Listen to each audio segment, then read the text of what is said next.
files for station identification. Yeah, I think just hit it once. I did. Okay, looks This like is, you did. oh, okay. Okay, I will call to order the February 20, 2016 Placer County Board of Supervisors, and we will start with the flag salute led by our county exec, David Bosch. I pledge allegiance To the flag of the United States of America and to the republic for which it stands, one nation, under God, indivisible, with liberty and justice for all. Thank you. We'll now have a statement of our meeting procedures. Welcome to the Placer County Board of Supervisors meeting of Tuesday, February 23rd, 2016. Agendas are available on the wall outside this meeting room. If you are here to speak on an issue not appearing on the agenda, you may do so during the public comment period. However, please note that the board is not permitted to take action on items addressed under public comment. All items on the agenda will be open for public comments before final action is taken. When you speak, clearly state your name for the record and be aware there is a 3-minute time limit per speaker. Keep in mind the chairman has the discretion of limiting the total discussion time on any item. Please place all cell phones in silent mode. If you are hearing impaired, we have listening devices available. Thank you for your participation and cooperation. Thank you. Now is time for our consent agenda. This is a group of items to be considered in one motion, but we're happy to pull any of those if any of my colleagues would want to discuss any individually or anyone from the public would like us to do that. There's a familiar face. Sure. And your name, sir, for the record? Albert Ritchie, 1596 Sawmill Road, Colfax. Thank you, Albert. Are there any others? What's the board's pleasure regarding the remainder of the consent agenda? Second. Been moved and seconded to approve the remainder of the consent agenda as discussed. Roll call, please. Duran? Yes. Holmes? Yes. Euler? Wygant? Yes. And now we'll take up item 6A, which is open container ordinance. So who from the county is? Joel, you want to speak to that?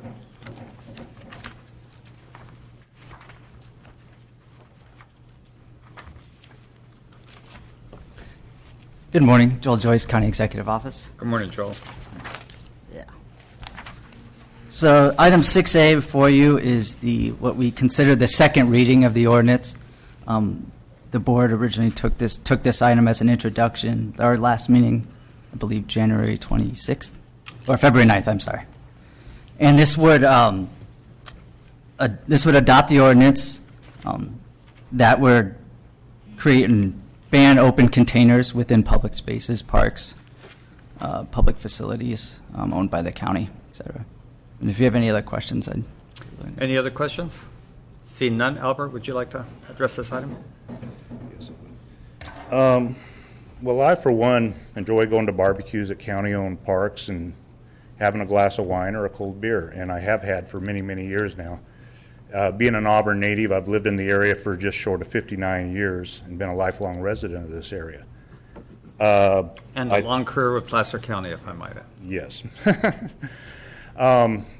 A couple questions. It appears that this is to deal with possibly the homeless issue in North Auburn and some specific issues associated with that. If so, I think you should deal with those issues and not do county-wide ordinance, which will affect all your districts. I mean, this could be a family barbecue on a Saturday afternoon at Doyle Ranch or Granite Bay or Stewart Hall out at Sheridan. If somebody's opens a bottle of wine or has a cold beer, they're in violation of this ordinance and subject to citation. And a $150 citation with court costs is probably going to be more like $300.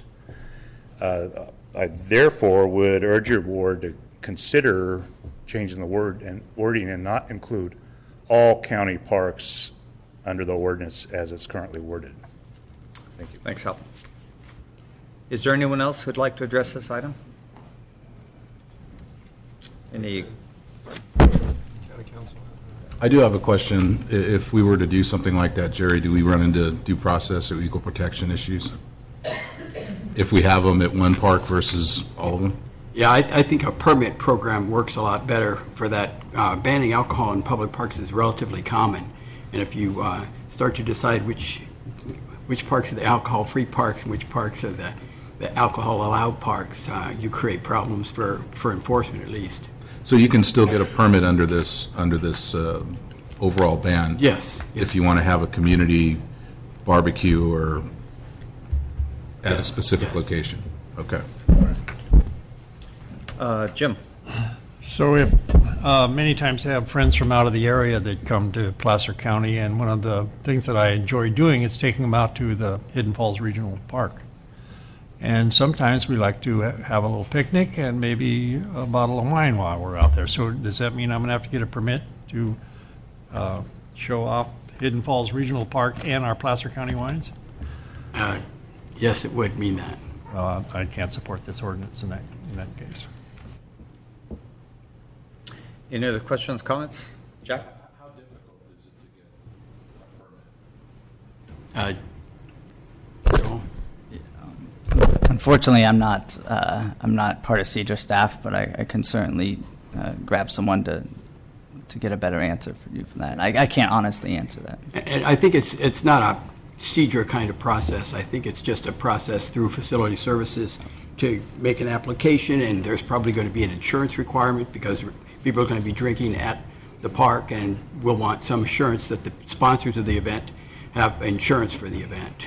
But it's a relatively simple process. It's not an involved planning process. Any other questions, comments? Anyone from the public? See none, what's the pleasure of the board?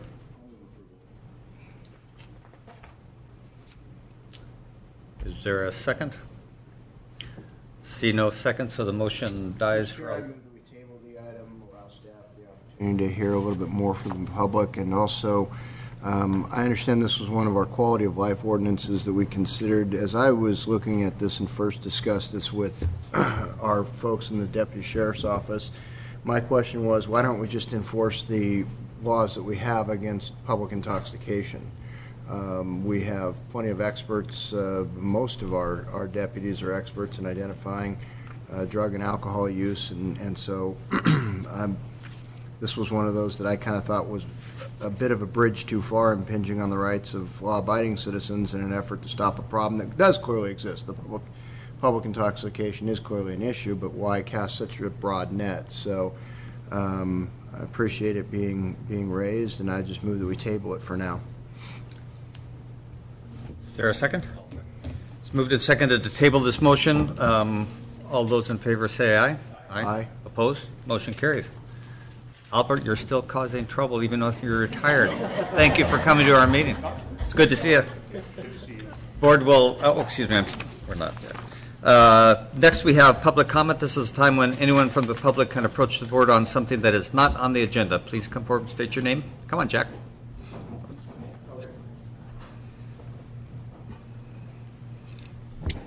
My name is Jack Sanchez. I live at Larkin Lane in Auburn, and I'd like to speak on an inclusion of Placer Legacy designation in the PCCP. I had a chance to go over it this morning. That is on the agenda. That's on Jack. the agenda, so I should wait until after you Correct. go over it? Correct. Okay, Yeah, great. thank you. Is there anyone else? Morning. Good morning. My name is Steve Piltz. I live in Clark Tunnel Road in Penryn. I'm here concerning the Prop 172 monies and the financial situation that some of the small fire districts are in. I'm here as an individual, not as a board member. I do know about the fire study that is going on. I appreciate the supervisors looking at this. A lot of what I understand the financial situations of these small districts is they are being imposed by some federal and state funds, and we are not being reimbursed for it.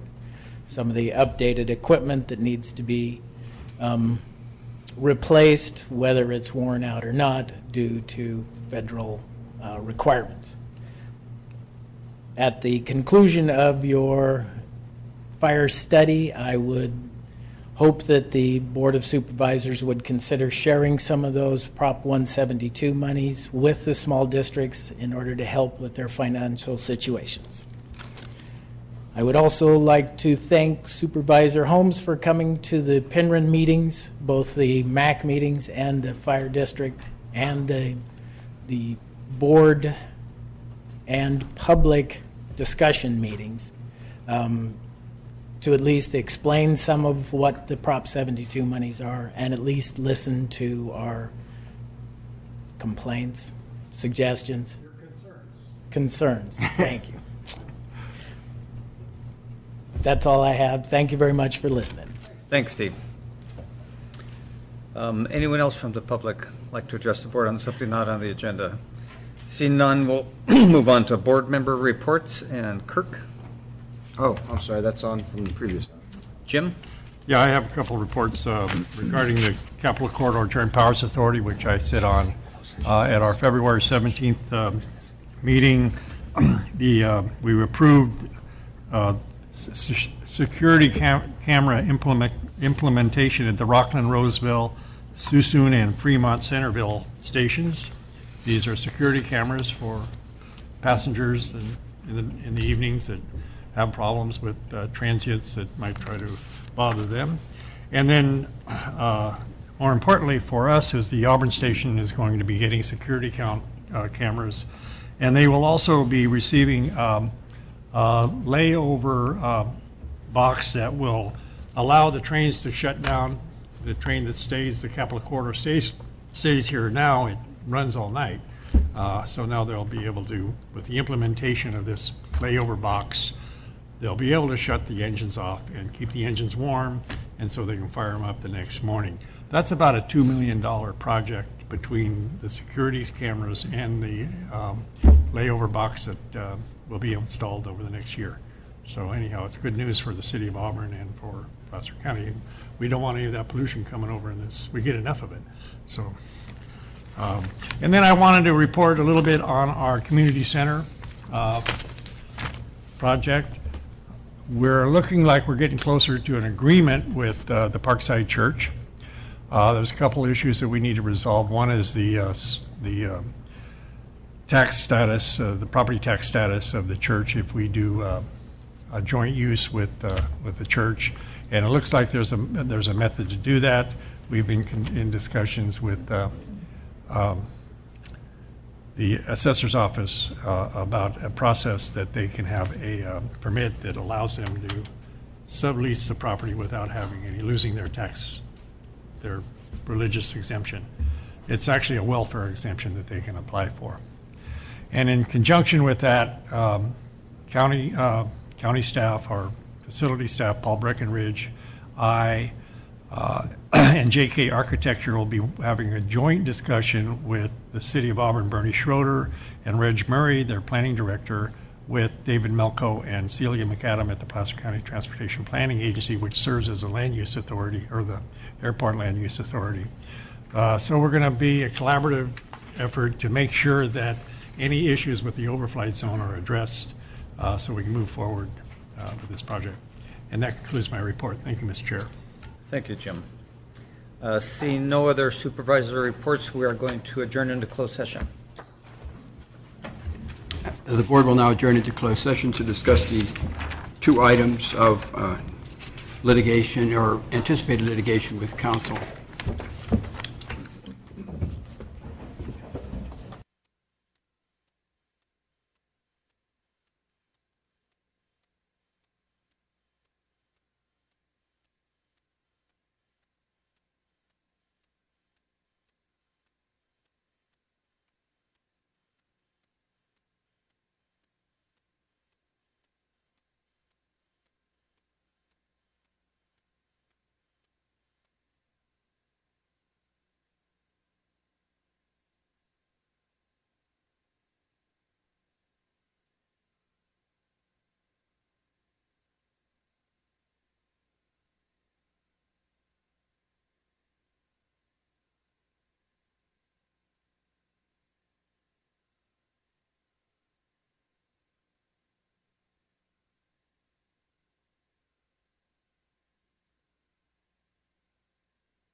Will report out.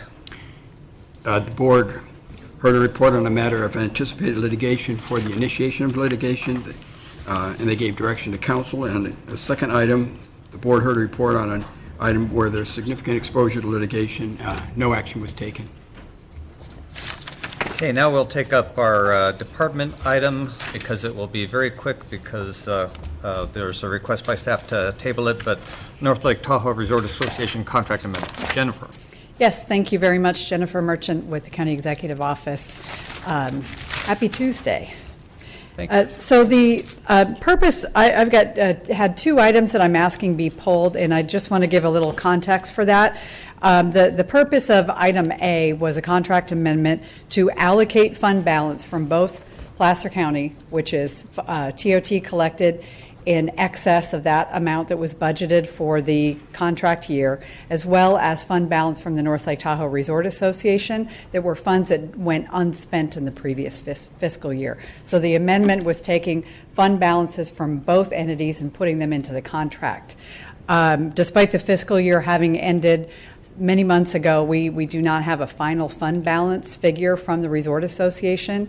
A fund balance figure was provided to their board of directors and acted upon as they recommended that your board approve the contract that is in your packet today, but that fund balance figure I learned yesterday is not accurate. So we've had a couple goes at trying to get the right figure, and it's still not there yet. So I think the most expedient thing to do is to pull the item, work with the Resort Association and our fiscal team to make sure that we get the correct number so that the contract we're putting before you in the future has correct numbers in it. And it's, it touches the contract and the attachments and the payment schedule and the budget. So I really felt like we needed to pull it off the agenda to get it clarified for you today. I did get a tentative revised figure late in the day after 5 o'clock yesterday, but we haven't had a chance internally to analyze that, and I'm thinking that because we've been through this fund balance figure thing a couple times now that we're going to have to be very confident that it's an accurate figure before we put it in the packet again. And then regarding item number 2, it impacts that because the capital projects that were proposed to be funded by your board today are partially funded with the fund balance from both entities that would have been approved in the contract. So I don't feel comfortable bringing those capital projects to you when they don't have the funding mechanism approved by your board available to allocate to them, because we do have not have enough funds until those fund balances get allocated through the contract. So that's why they're both recommended to be pulled. So that is my recommendation for your board. Happy to answer any questions. Are you recommending just continuing it or continue it to a date certain? Well, I hope that we can get it to you by March 8th. I think because I have a tentative figure from them that I received late yesterday, I'm hoping that I can just revise those components of the packet and then get it turned in time to the clerk's office for processing for March 8th. That would be my goal. I'm a little bit hesitant to recommend that you schedule it for a date certain, because then what happens? Okay. Then we're at the next meeting in March, and I'd rather leave it a little bit more open-ended with the commitment from your staff that we're working toward the March 8th date, if possible. Thanks, Jennifer. Mm-hmm. So anyone from the audience wish to address this item or have any questions for the board?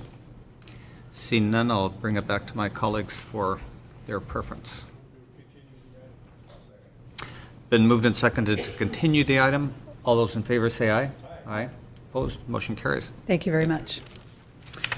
Now we'll move to our one-time item today, which is Community Development Resource Agency and an update of the Placer County Conservation Plan. Lauren.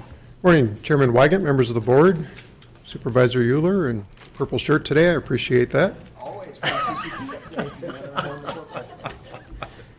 We're here this morning to give you an update on the status of the work program. I just have to, that shirt is 15 years old, by the way. I'm well aware of that and how. Yeah, actually. Hopefully we will be able to purchase one in the next 1 to 2 years. A replacement. We're here this morning as a workshop item, as an update to the status of the PCCP. There are no actions today. We're focusing in on the status of the work program in general, the various elements of the work program, a lot of things moving forward at the same time. We also contributed a significant amount of information in the staff report and in the presentation to this morning on the conservation strategy, but really what it costs to implement that conservation strategy. So that'll be the majority of the presentation this morning. And also to take public testimony. There are a number of agency staff and managers present this morning, and I think they have some things to say about the status of the work program as potentially some landowners. I'd also like to introduce your new Pccp Administrator. It was the position that we created in the county through the board's action and the Civil Service Commission, and then that position was recently filled. Greg McKenzie was the person selected. He will provide the majority of the presentation this morning. Greg comes to us most recently from time where he was at PG&E and government affairs. Prior to that, he worked in the private sector, both in the land development side of the business as well as in the habitat restoration side of the business. He's also served time in the past as a planner, a land use planner. But he also comes to us with a lot of experience, having been on the Placer Land Trust board for a number of years, including a time as their treasurer. So with that, I'll introduce Greg this morning. He'll provide the majority of the presentation, and then the staff will be prepared to answer any questions that the board has. Thank you, Lauren. And since I could do this as chair, I also would want to insert that Greg is also a fly fisherman. It's critical. He most certainly. And a triathlete. Yep. Thanks. Greg, welcome. Morning, Mr. Chairman, members of the board. In addition to Lauren Clark this morning, we're joined by Jennifer Bice, our senior planner. And between Jennifer and Lauren, they've really done the yeoman and yeowoman's work to get the plan to this point that it's at now. We're also joined by Chris Beal, Resources Law Group. I didn't see them come in, but maybe they snuck in Sally Nielsen from House-Rath Economics and Bob Spencer from Urban Economics. And as Lauren said, we're joined by some of the agency management today, Jennifer Norris, Eric Tattersall, and Ellen McBride from the U.S. Fish and Wildlife Service, as well as Jeff Drogensen from California Department of Fish and Wildlife. I didn't see anybody from the Corps, but they may have. Yep, they snuck in? Okay, great. Hi, Nancy. Hi, Mike. And so with other members, some BWG folks here as well this morning, Biologic Working Group. I'll try to strike the acronyms from my vernacular here this morning. And so, Mr. Chairman, staff recommends that you provide agencies opportunity to speak, perhaps in advance of public comment or during public comment, completely up to your discretion. So as Lauren stated, we're here to give you an update and an overview on the Placer County Conservation Plan, also the county's Aquatic Resources Program, and the In Lieu Fee Program, all of which are programs together that form the Placer County Conservation Plan. So we'll hopefully move forward here. So the Placer County Conservation Plan, PCCP, as we know it, is a habitat conservation plan. PCCP is species-driven. The County Aquatic Resources Program, or CARP, is wetland-driven. And then the In Lieu Fee Program is basically implementing those programs as a way to charge fees, bring fees forward to actually implement the overall program. So we're seeking coverage under the State and Federal Endangered Species Acts, the State's Natural Community Conservation Planning Act. Currently 14 species on that list seeking coverage for under the plan, including salmonids, which is something unique to our plan, not covered by other plans to date. So one of those items that sets us above and beyond. We're seeking for landscape level conservation. So if you basically take Highway 49 west, that is our plan area, roughly 200,000 square acres. Within that, projected over a 50-year period, we'd have roughly 30,000 acres of development in that overall program area. And so obviously to offset the impacts of those 30,000 acres, we need a large interconnected conserved land system where we can provide for mitigation, but also the greater goal of conservation on a landscape level. So that ultimate landscape level conservation area, 47,300 acres. Offsetting that, on the other side, is we are seeking to provide some certainty in terms of how long it's going to take to get permits, how much it's going to cost, and also to help offset some of that risk that your normal status quo process just doesn't allow for today. It takes a long time, it's expensive, and there's inherent litigation risk associated with it, as we've all seen from projects in the western part of the county. The Aquatic Resources Program, we're seeking from the Army Corps of Engineers some delegation of authority under the Aquatic Resources Program by the means or way of a programmatic general permit, which would basically allow the county and the city of Lincoln to issue permits up to a certain acreage amount under that programmatic general permit. Over that acreage, which is yet to be set, for larger impacts, large specific plan areas with a lot of impact, they would fall more so under a regional general permit, also seeking that under the program as part of the CARP. So in terms of the in lieu fee program, that dates back to roughly 2008 when program work began on the in lieu fee program. Board gave direction to staff in 2013 to move that program forward, and just recently here in January, so January into February, a public comment period was opened by the Corps of Engineers for that program. It was a 30-day review, and public comments were received, which ended on February 15th. So we continue to work with the Corps of Engineers on the in lieu fee program and other agencies on all of the above. Our PCCP permittees, the Conservation Plan permittees, continue to be the county, its facilities, operations and maintenance, private land development activities in the western part of the county, subject to discretionary review, similar for the city of Lincoln as a permittee. Also, Placer County Water Agency for water infrastructure and operations and maintenance. And then at the bottom of the list, South Placer Regional Transportation Authority for coverage for its future projects moving forward. So speaking of purple shirts, I'm going to bring up the infamous purple map. As staff has committed to in the past, when we make changes, we bring this exhibit back to the board for your review. In this case, 2 minor changes have been made, probably imperceptible just given the scale of this one, but in terms of additions, they're in the green, the preserve areas. We've added the Antonio Mountain Ranch, which is basically from the Thunder Valley Casino west to just north of the material recovery facility as one area of new preserve area, and then the Lincoln 270, which is basically bound by Highway 65 and industrial, and that strip between those 2 roadways south of 12 Bridges Drive. So moving forward, the 47,300 acre reserve area I mentioned, the way that is broken down is we basically have 20,000 acres of vernal pool complex to be acquired. That's basically split between 17,000 acres of preserve and then 3,000 acres to mitigate for impacts directly attributable to projects on vernal pools and grasslands going forward. The other large item, and I'll only pick out another one of these just because of the scale of them, is the Foothill Oak Woodlands at roughly 10,000 acres. So acquisition of the reserve area will be willing buyer, willing seller.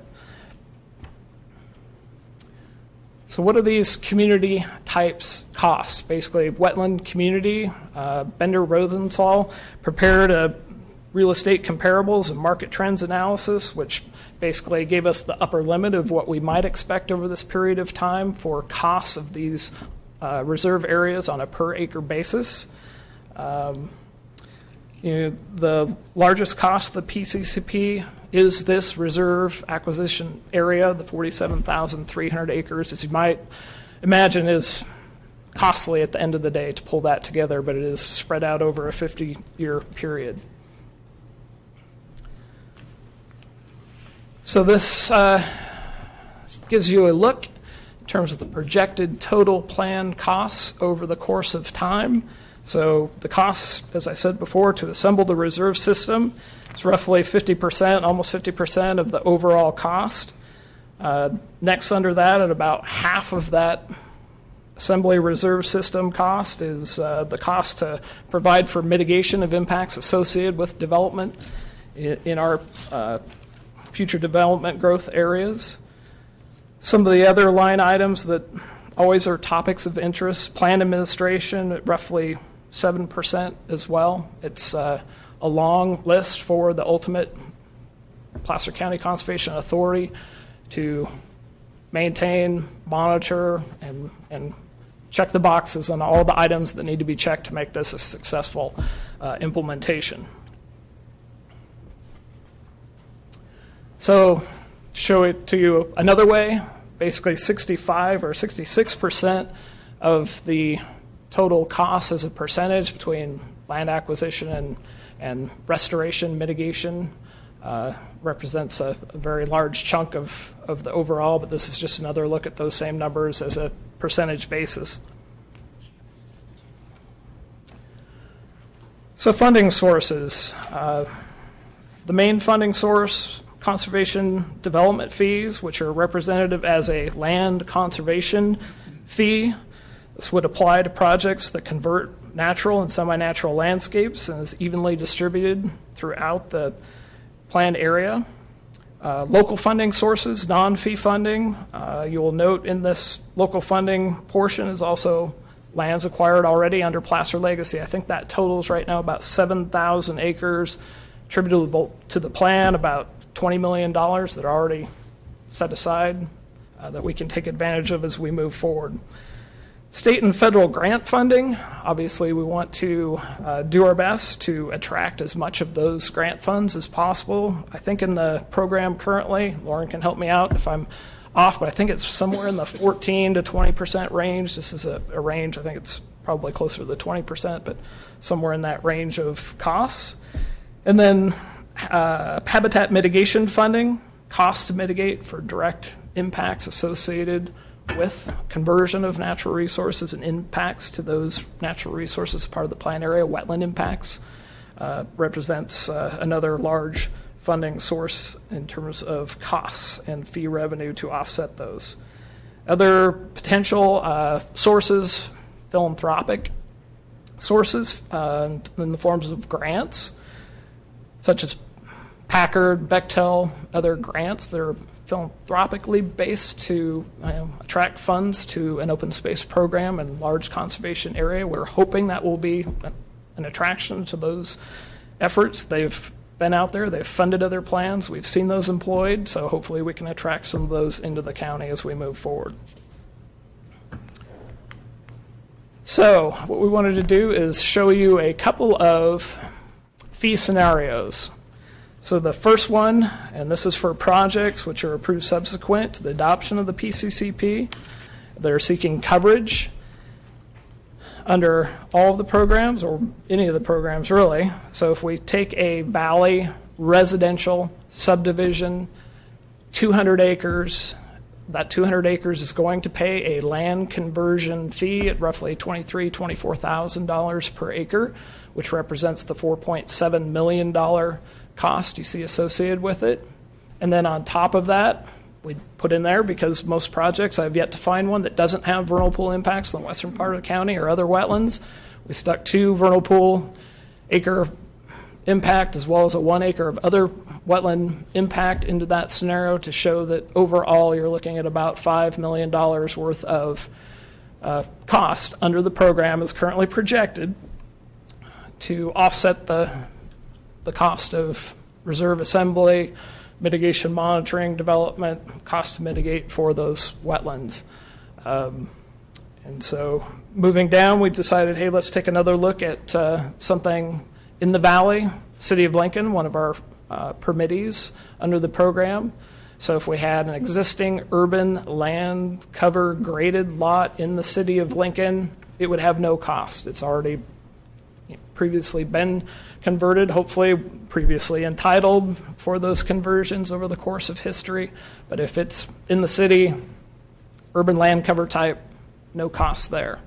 However, if you go to the outskirts of the development area, you want to permit a new light industrial parcel for conversion of those landscapes, basically looking at the same land conversion valley fee of $23,866 per acre.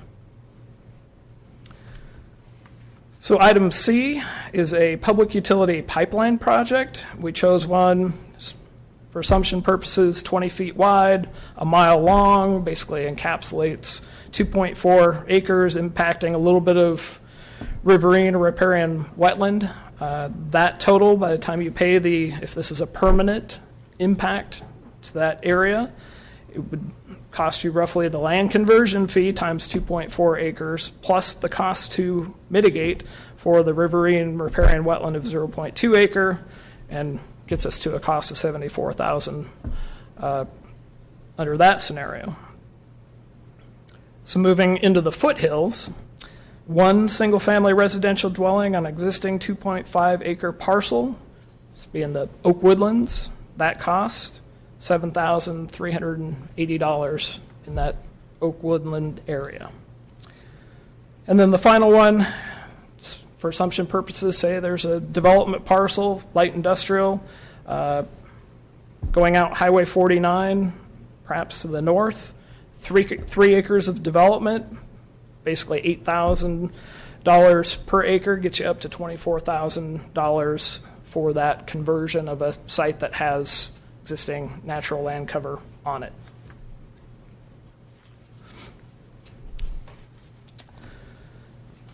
So cost and fee funding model review. Obviously there's a lot in your staff report.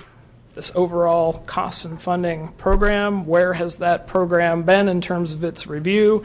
It's been to the biologic working group over the years, more intensively 2013, 2014, 2015. The Finance Committee as late as November of this past year. Finance Committee had its shot at the funding model. The Ad Hoc Committee, as of 2 weeks ago, we met, and those meetings will continue with the Ad Hoc Committee, made up of Placer County Water Agency, City of Lincoln, and a couple of members of our board who sit on that committee, as well as staff from each of those entities. Also, the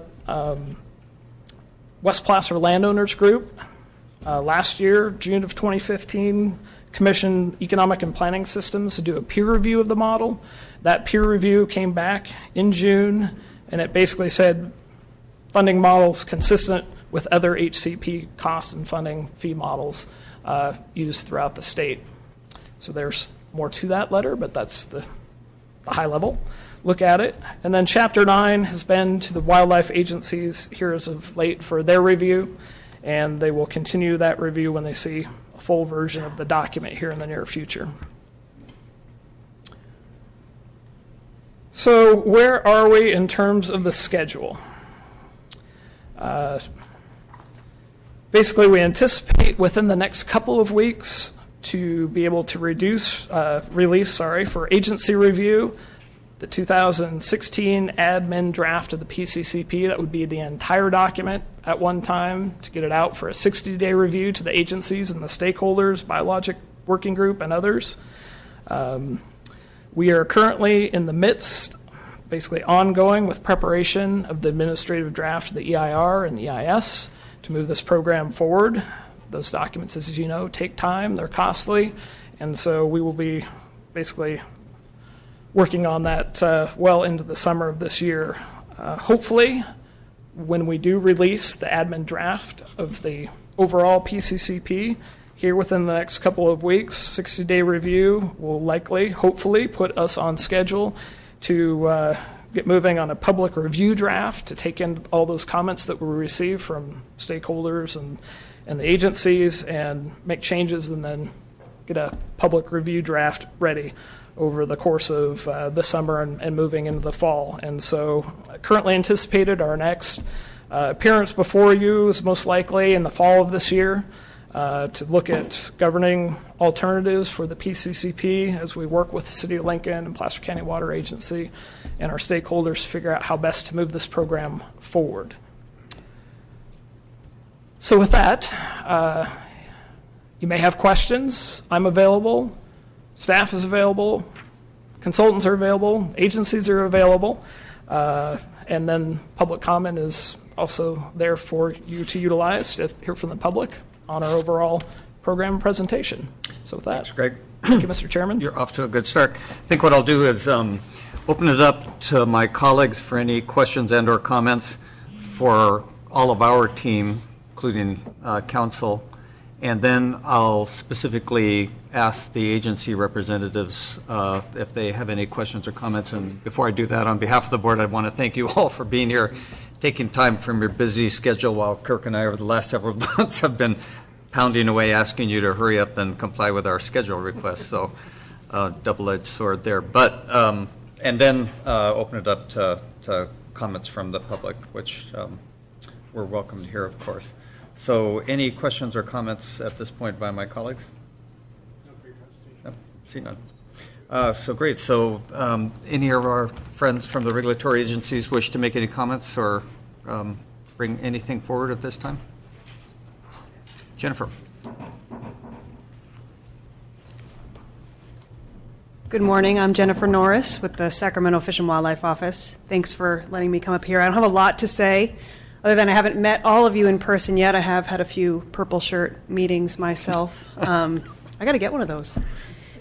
I just want to come here and just express my support for this plan, let you know that you should feel proud of the progress that's been made in the last few years. I know this plan's been around for a long time, but I feel like recently there's been a real concerted effort. Lauren and his team, and Eric and Ellen on my staff have really put their nose to the grindstone and made a lot of significant progress, and I think the end is in sight. Kirk, do you believe it?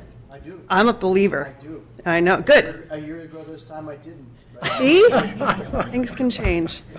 So I just want to make a pitch for habitat conservation plans. You alluded to the time away from other work. In my office, we have prioritized regional plans such as yours, and I'd say yours is at the top of the list, and taken time away from other activities because we really believe HCPs are the way to go, and your plan has such an incredible potential for payoff for all of us that we're investing a lot of resources in that. In our line of work, there are very few things that are a win-win, and I think this truly is one. For the Fish and Wildlife Service, we get comprehensive conservation. We get sort of known where the species is going to be protected. We have confidence that it's going to happen moving into the future. For you, you get local control. You know your plan, and you have certainty for 50 years. We won't come back 20 years from now and say, you know, we think we need more.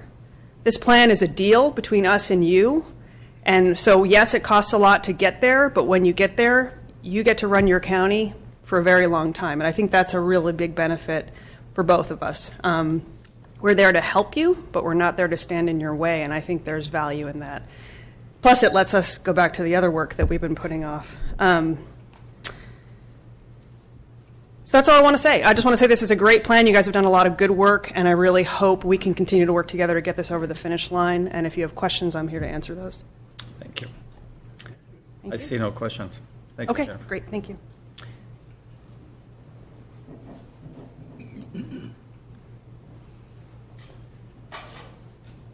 Good morning. I'm Mike Jewell with the U.S. Army Corps of Engineers. Not going to be quite as eloquent as my colleague here, but the Corps has really hitched its wagon to the PCCP. Our interest is in developing streamlined permitting that really allows for development, reasonable development to occur that balances out the protection of aquatic resources.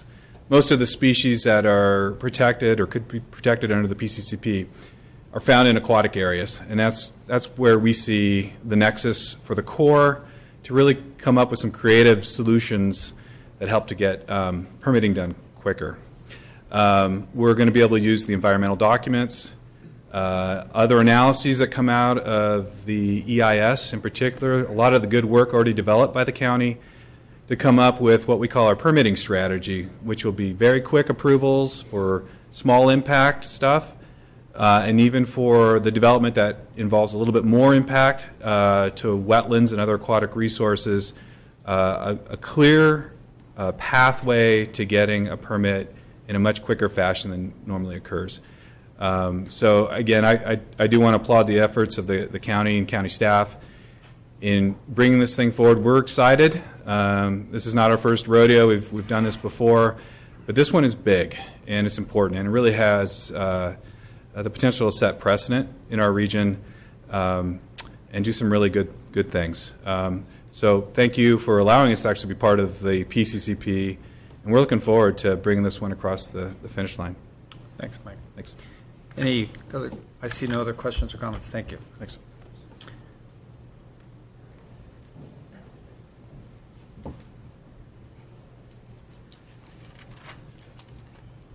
Good morning. Jeff Drongenson, California Department of Fish and Wildlife, and the best thing about going after a couple of other people is that they've said pretty much everything. This is a huge priority for us. Like Jennifer said, we have set a lot of other work aside to make this a priority.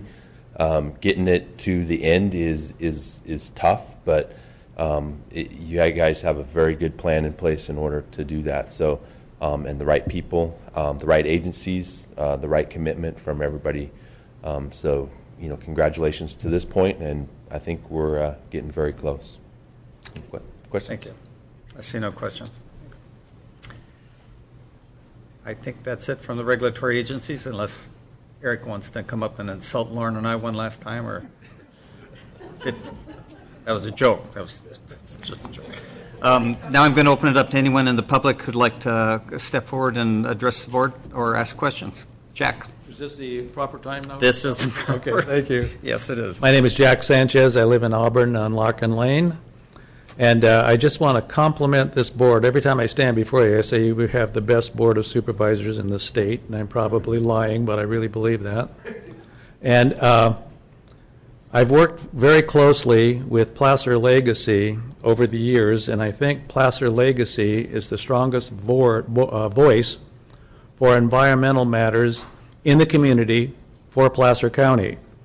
And I've gone through your packet here, and the only mention of, I didn't see a mention of Placer Legacy anywhere. It's probably in there. But what I would like you to do is to consider emphasizing more for the public the name Placer Legacy, because when I started working with Placer Legacy in 2009, there were 4 paid members of Placer Legacy, all of whom were qualified environmentalists and devoted to the task of preserving lands in Placer County and connecting people, agencies with NGOs, and getting things done. In fact, Placer Legacy, I'm with, of course, Save Auburn, Ravine, Salmon, and Steelhead, and Placer Legacy was instrumental in 2 of our most prominent achievements, the fish passage on Lincoln Gauging Station, which cost over $1 million in Placer County. Your funds helped motivate a water contractor to put that in. And then this last year, we were able to put a screen over Pleasant Grove Canal, which Ron Ott, our former board member, said entrained up to 90% of the steelhead and salmon from Auburn Ravine going back to the Pacific. So that's a big step forward, again helped by Placer Legacy, to install a dual cone fish screen over Pleasant Grove Canal, which is a huge 100 cubic feet per second of water from the Auburn Ravine, which is a small ravine. And I really urge you to do this because, as you all know, the salmon industry on the West Coast is a $2 billion industry, and it's going toward extinction each year. It gets a little bit more shaky. Whatever measures that we're undertaking don't seem to be stopping extinction. And our belief is that if we open all the 738 tributaries of the 2 great rivers of California, the Sacramento and the San Joaquin, for salmon and steelhead spawning, extinction will be stopped in its tracks. So that's what we're trying to do with SARSIS, is to open up the Auburn Ravine, Coon Creek, the Auburn Ravine watershed for spawning. So I urge you to ask Lauren Clark, before he retires in March, for a personal memo to each of you on his suggestions how to elevate Placer legacy. You think you can do that? Thank you so much. Thanks, Jack.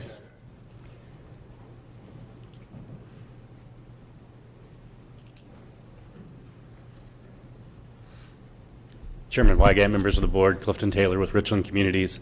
I just wanted to say thank you for your efforts on this to date. You know, we consider this to be a great program, a very worthwhile endeavor. We're pleased to have the agencies here participating and making the comments they have made today, showing the support for this program. We are a large landowner in western Placer County, major holdings in the city of Lincoln growth area.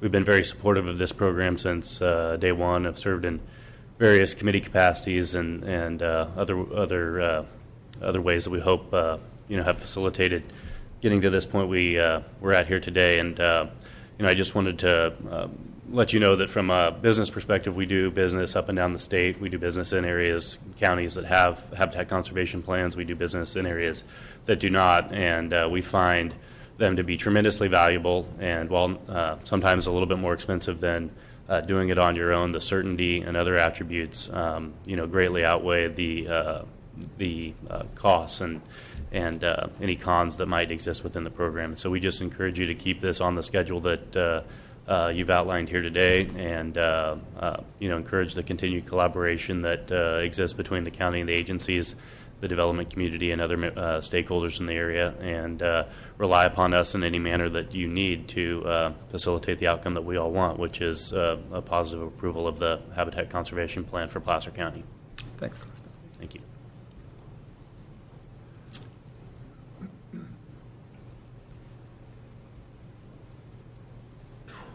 Mr. Chairman, members of the board, I'm Bob Shattuck. I'm representing the Placer Vineyards Owners Group today. And as I think all of you know, Placer Vineyards is a large specific plan that you approved some time ago, about 4,000 acres of development, and under this program it'll be a little better, a little north of 6,000 acres of conservation land. So it's a pretty big chunk of what you're trying to do here today. Placer Vineyards has been and is an advocate of this approach. And in a lot of ways, we've become a pilot study, which I think is mutually beneficial. It's a little bit like skydiving, though. We've already taken the jump, so we're really hoping this thing we've strapped to our back works the way it's supposed to, because one way or another, we've left the plane. And then, I'm hearing from Lauren, he's taking a walk, which means, that's like finding out your jump instructors decided not to jump with you. But that's the way it's going. Our mitigation requirements are consistent with the county's conservation strategy. That's something that's been strongly encouraged by the federal agencies, by local environmental stakeholders, by the county itself, and by SACOG. We've worked together to try to pull that off. It's required flexibility on everybody's part, and a lot of good faith and a little trusting things will work out. So that mitigation strategy is hardwired, or will be hardwired into our mitigation requirements for the federal agencies, and your own. They already are hardwired into our CEQA mitigation for the county. And the whole idea here is we're set up now for a really seamless transition into the PCCP when it's adopted. And so that makes it very important to all the Placer Vineyards folks that this plan get done and that it actually work the way it's supposed to work when it does get done. So one thing I wanted to mention about the role of being a pilot study is we are flushing out implementation issues that we've had to wrestle with kind of theoretically, but we get to try them out in an as-applied, practical manner. And, got to say, so far so good. Everybody's been working on this. There have been bumps. There have been a lot of complications. This is not easy stuff, trying to coordinate all of the mitigation requirements of the various agencies. But everybody's put their thinking cap on. And all our meetings have been extremely constructive. And we've had a lot of help from the county, both the ad hoc committee and your staff and agency folks. It's been so far so good. So we'll see how that goes. Wanted to say one thing relative to the CARP. The key issue there has been and remains how that process goes for the individual permits. I can end now, but if I've got a couple. No, go ahead. Quick comments. If, Yeah, okay. anytime. But that always has been the issue. We, like to see more detail in that regard. Having said that, one of the advantages of having a pilot project is as we're flushing things out, it's working pretty much the way people hoped and anticipated it might. So that's good news there, I think. And then the last thing I wanted to mention, because it's part of the staff report, is the in lieu fee that we're working on. This is, in my view, an absolutely indispensable tool for implementation of the plan. It's the key to both the environmental benefits and the economic benefits because it allows for the coordination of the mitigation and kind of a vehicle for get ahead, stay ahead that delivers on the maximum bang for the buck environmentally, but it also sets it up for the key benefit economically of this approach is the ability to write a check and go, and it sets it up for that to be done. And we've got to figure out the banks and how they fit into that, but we can't just rely on the banks. We need this in lieu fee in order to be able to have that vehicle to be able to implement the plan smoothly. So with that, I just wanted to thank the county and the staff and the federal agencies, and I got to tell you, this has to be a priority with these folks because I know how hard it is to get all of the faces that are in this room in one room at the same time, and so this is a priority.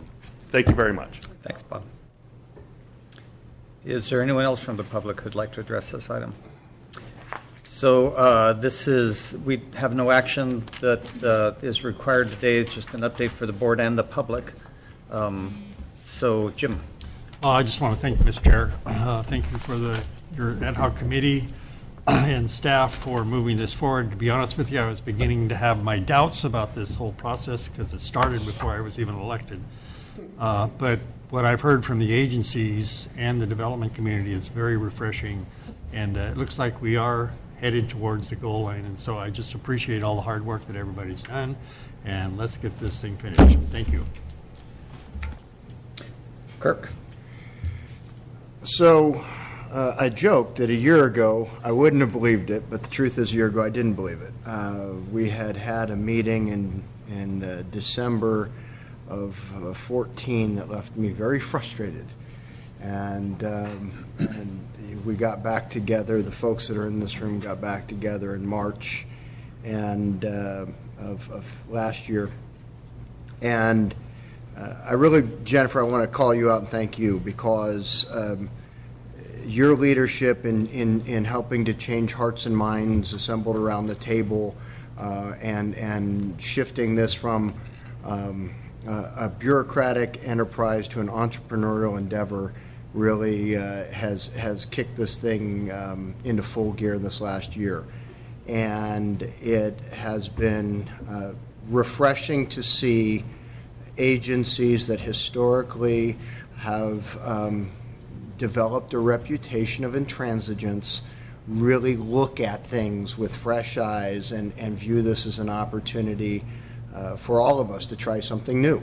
And of course that includes our friends at Army Corps and the inclusion of the 404, because we've said all along that without the 404 there's just not the cumulative benefit in this project for the development community to make this work and everything else. And so the way that your two agencies have gotten together in spite of what are sometimes inherent conflicts within your mandate and how they relate to the as-built environment out there. We all know intuitively what we'd like to see, but you guys have to deal with this sometimes in terms of your mandate. And especially this last year, you've done just such tremendous work in focusing on that end goal. And so I just wanted to say thank you for that. It's made the time investment that Supervisor Wygant and I and our staff have put into this, over this last year, it's made me feel like this has been worth it. And I really do believe we're there. The support of business has been absolutely invaluable with Bob, with Stacy, with the folks from Richland being involved all along, because it is very much hand in glove, as Supervisor Wygant and I have kind of personified over the years. This is a conservation strategy that requires development. It is a development strategy that will result in conservation.